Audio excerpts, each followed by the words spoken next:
अस्सलाम वालेकुम and welcome back to my channel eat sleep travel. आप सब दोस्तों का शुक्रिया मेरी वीडियोस को पसंद करने के लिए। मजीद आपसे रिक्वेस्ट, अगर आप चाहते हैं आप मेरे साथ जुड़े रहें तो उसका तरीका ये है कि मेरे चैनल को सब्सक्राइब करें और बेल आइकन ज़रूर प्रेस किया करें ताकि आपको मेरी वीडियोस की नोटिफिकेशन और नई डिटेल्स अपडेट आती रहें। दोस्तों, आज इस टॉपिक के ऊपर मैं बात करने जा रहा हूँ। इसके ऊपर पहले मैंने बहुत सी वीडियोस बनाई हैं और आप लोगों के जो क्वेश्चंस हैं उससे मुझे अंदाज़ा होता है कि आप लोग मुझे वॉच कर रहे हैं, आप लोग मुझे फॉलो कर रहे हैं। जो आज का मेरा टॉपिक है ये है B1 B2 वीज़ा इंटरव्यू के हवाले से। ये स्पेशल मैं आप लोगों के लिए वीडियो दोबारा आप लोगों की रिक्वेस्ट पे बना रहा हूँ। ये जो वीडियो मैं बना रहा हूँ इसको मैंने जो इंटरव्यू में आपसे क्वेश्चन होते हैं इनको 3 पोर्शन में मैंने डिवाइड किया है। आपको स्टेप बाय स्टेप मैं बताऊंगा और पॉइंट बाय पॉइंट आपको बड़े सिंपल क्वेश्चंस और बड़े सिंपल उनके मुख्तसर से जवाब, जिस तरह आपने एम्बेसी में देने हैं, ज़्यादा लंबी डिटेल या ज़्यादा लंबी बात में नहीं जाना, उसमें आपकी रिजेक्शन लग सकती है।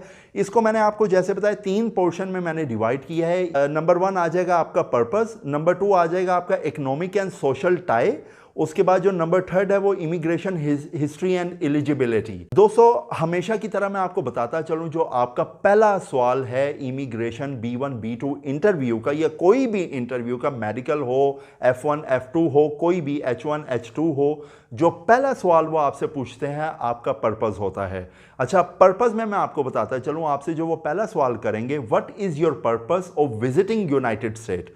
आपने, फिर से मैं बताता चलूं, बहुत सिंपल मुख्तसर सा जवाब देना है आपका पर्पस क्या है। और आपका जो जवाब है इसमें ये आता है टूरिज्म। बस इससे ज़्यादा आपने एक्स्ट्रा कोई बात नहीं करनी। आप जितना बोलेंगे, आपके मुंह से जितने जवाब निकलेंगे उनके मजीद सवाल बनते रहेंगे। फिर आपसे वो पूछेंगे how long do you plan to stay in united state. Simple जवाब 7 डेज। कोई ज़रूरत नहीं 2 महीने, 4 महीने, 3 महीने, आपको वीज़ा चाहे 10 साल का मिले, आपने कहना यही है 7 डेज। मैं आपको दोबारा बता रहा हूँ, इससे ज़्यादा बताने की कोई ज़रूरत नहीं। अगर बहुत दिल करे या आप अफोर्ड कर सकते हैं अपना ट्रैवल तो 10 दिन कह दें, 12 दिन कह दें, लेकिन मेरे नज़दीक जो है 7 डेज से ज़्यादा आगे बताने की कोई ज़रूरत नहीं। फिर आपसे वो पूछेंगे डू यू हैव फैमिली और friend already in the United state. मेरे नज़दीक मैं आपको बताऊं, जो मैं अपनी वीडियोस में, मेरे जो सब्सक्राइबर्स हैं, मेरे जो दोस्त हैं जो मुझसे रब्ता भी करते हैं, मैं उनको हमेशा इसके लिए, जवाब के लिए बताता हूं। अगर तो आपका बहुत करीबी ब्लड रिलेशन है, फादर मदर भाई बहन, तो ठीक है। अगर कोई चाचा मामा अंकल है तो बताने की, या दोस्त है तो एक्स्ट्रा बताने की ज़रूरत नहीं। सिंपल आप उसको येस या नो में जवाब दें। अगर कोई है तो बोल दें येस, और फिर रिलेशन भी रेडी रखें। मुख्तसर सा जवाब देना, my dad, my mother, my brother, my sister. कोई डिटेल बताने की ज़रूरत नहीं कि फ़लाने का फ़लाना ये। और सिंपल आप कोशिश करें, अव्वल तो आप बताएं कि नहीं मेरा कोई नहीं है। फिर आपसे सवाल वो करेंगे what will you be doing during your stay in united state. आपने उनको बताना है कि जो मैं जा रहा हूं, मैं किस लिए जा रहा हूं, मैं जाके वहां क्या करूंगा।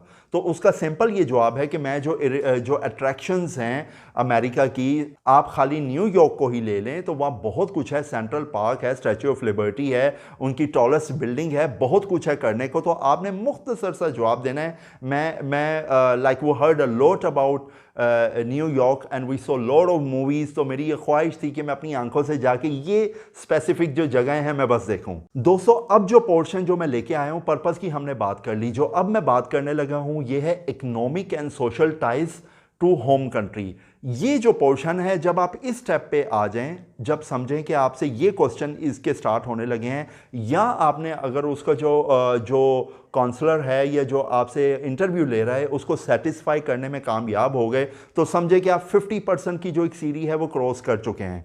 इसमें जो पहला सवाल मैं लेके आया हूं वो आपसे ये पूछेंगे do you have any ties to your home country that will guarantee you return at the end of your visit. ये बेसिकली आपसे ये पूछेंगे कि आपके पास कोई ऐसा सबूत या ऐसी टाई अप या ऐसी कोई चीज़ जो कि वाकई ही 100% आप उनको श्योर कर सकें एंड पे आप अपने मुल्क आपको जो चीज़ है खींच के लाए।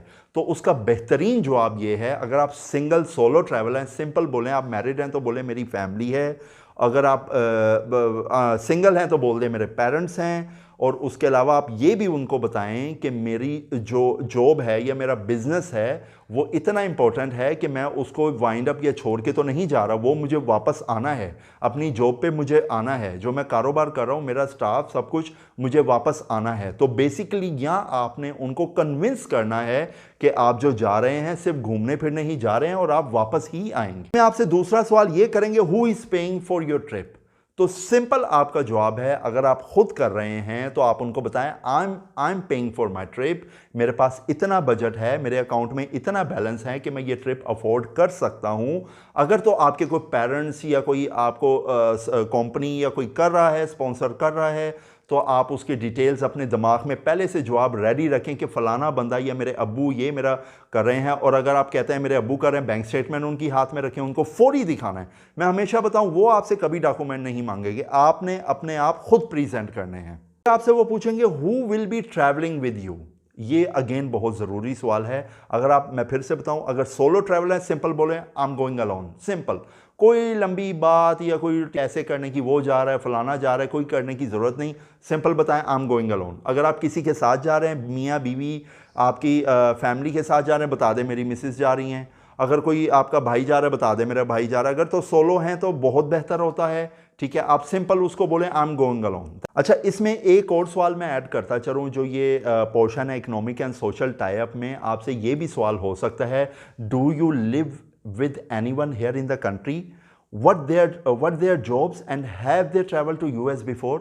सिंपल आप बताएं आप किसके साथ रहते हैं। अगर मियाँ बीवी बच्चे हैं बोले I am living with my family, parents साथ रहते हैं बोले I am living with my parents. अगर आप कभी वो ट्रैवल किया है, होता है कि अक्सर होता है फैमिलीज़ में कि आपकी मिसेज और बच्चों को आप पहले वीज़ा ले देते हैं, आप बाद में अप्लाई करते हैं, तो आप बता दें यस उनके पास ये वीज़ा है या आपके पेरेंट्स के पास है। तो कोशिश करनी है उनके पासपोर्ट की और वीज़ाज़ की आपने कॉपी अपने हाथ में रखनी है, और वो आपसे नहीं मांगेगा, आपने खुद जल्दी से दिखा देनी है। लास्ट पोर्शन जिसके ऊपर मैं बात करने लगा हूं यह है इमिग्रेशन हिस्ट्री एंड एलिजिबिलिटी। ये समझे कि जो ऊपर वाला पोर्शन था हमने वो क्लियर कर लिया। जब इसके ऊपर बातें शुरू हो जाएं, समझे कि आप नियर टू 80% आ चुके हैं। अब आपने उसको मज़ीद अच्छे तरीके से कन्विंस करना है। इसमें जो आपसे पहला सवाल करेगा वो ये करेगा, have you ever been denied a visa before or had an immigration difficulties? अगर आप यूएस का दूसरी बार कर रहे हैं, आप रिजेक्ट हो चुके हैं, तो आप बता दें यस हाँ मेरा इतने अर्सा पहले, ये साल 2 साल पहले मैंने अप्लाई किया था, ये रिजेक्ट हो गया था। उनको बेसिकली पता होता है, लेकिन वो आपके मुंह से भी कुछ चीज़ें सुनना चाहते हैं। तो आप उनको सिंपल, अगर आप फर्स्ट टाइम कर रहे हैं बोलो no never, this is my first time, that's it. कोई लंबा जवाब नहीं देना। अगर रिजेक्ट भी हुए हैं तो उसमें भी कोई लंबा जवाब नहीं देना, सिंपल बोलें yes I was rejected once, yes I was rejected twice, that's it. आपको कोई मजीद खुद वजह बताने की ज़रूरत नहीं जब तक वो आपसे कोई सवाल ना करे। इसमें एक जो लास्ट क्वेश्चन मैं ऐड करूंगा दोस्तों, ये अगेन बहुत इंपॉर्टेंट क्वेश्चन है और ये मैं हमेशा सबको कहता हूं कि पहले हम सवाल की तरफ आते हैं। इसमें जो आपसे ये सवाल करेगा ये होगा, have you travel outside your country to any other destination recently? Recently का मतलब आ जाता है कि 5 साल के अंदर। जब भी आपसे पूछे कोई भी किसी भी कंट्री का वीज़ा अप्लाई करते हैं तो उसमें आपसे 10 साल या 5 साल की ट्रैवल हिस्ट्री मांगी जाती है। वो बेसिकली कैलकुलेट करते हैं, देखते हैं कि ये अगर बंदे की सैलरी इतनी है, ये फॉर एग्जांपल कम भी सैलरी है लेकिन इसकी ट्रैवल हिस्ट्री इतनी है, ये इतने पैसे अपने अकाउंट में बचा रहा है, तो ये 10 साल या 5 साल में कहाँ कहाँ ट्रैवल कर चुका है और ये अमेरिका का ट्रिप अफोर्ड कर सकता है या नहीं। तो इसमें आपने अगर तो ट्रैवल किया है, सिंपल आप उसको बोलें यस, और साथ ही जल्दी से आपने जिन कंट्रीज़ में ट्रैवल किए उनके नाम ले लें, लाइक सिंगापुर, जापान, दुबई, सऊदीया, ओमान, कतर, जो भी आपने जहां भी ट्रैवल किए, जल्दी से सिंपल सा उनको जवाब दे दें। और अगर तो आपने नहीं ट्रैवल किया तो दोस्तों मैं बताता चलूं, या आपकी लक है यस और नो में। अगर आपने कहीं ट्रैवल किया दैट्स वेरी नाइस, आपकी ट्रैवल हिस्ट्री बनी हुई है। अगर आपने नहीं किया, आप बोलेंगे जी मैंने नहीं किया, नो आई डिडेंट, तो यहाँ थोड़ा सा चांस आ जाएगा 50-50 में, वो आपको रिजेक्ट भी कर सकता है, येस भी कर सकता है। रिजेक्ट इन केस आपकी सैलरी बहुत कम है, बैंक अकाउंट बहुत लो है, फिर रिजेक्ट हो जाएंगे। अगर आपकी salary, you have a good business, you have a good bank account in your bank, तो डेफिनेटली आपको फिर वहाँ 100% वीज़ा मिल जाएगा। तो दोस्तों ये आज की जो वीडियो थी एक स्पेशल रिक्वेस्ट में मैंने बनाई है। मेरे दोस्त आप लोगों ने मेरी पहले जो यूएस वीज़ा इंटरव्यू की वीडियो है बहुत पसंद की है और मेरी उस वीडियो से बहुत लोगों को हेल्प भी मिली और बहुत से लोगों की वीज़ाज़ भी लगे हैं। तो थैंक यू सो मच, आप मुझे पसंद करते हैं। और ये जो मैंने 3 पोर्शन में इस वीडियो के क्वेश्चंस को डिवाइड किया है, आई होप ये आपको बहुत हेल्पफुल रहेंगे। ये आपको फ्यूचर में आप कहीं भी ट्रैवल करेंगे इस तरह के क्वेश्चंस ही बेसिकली होते हैं जो आपको हेल्प आउट करेंगे।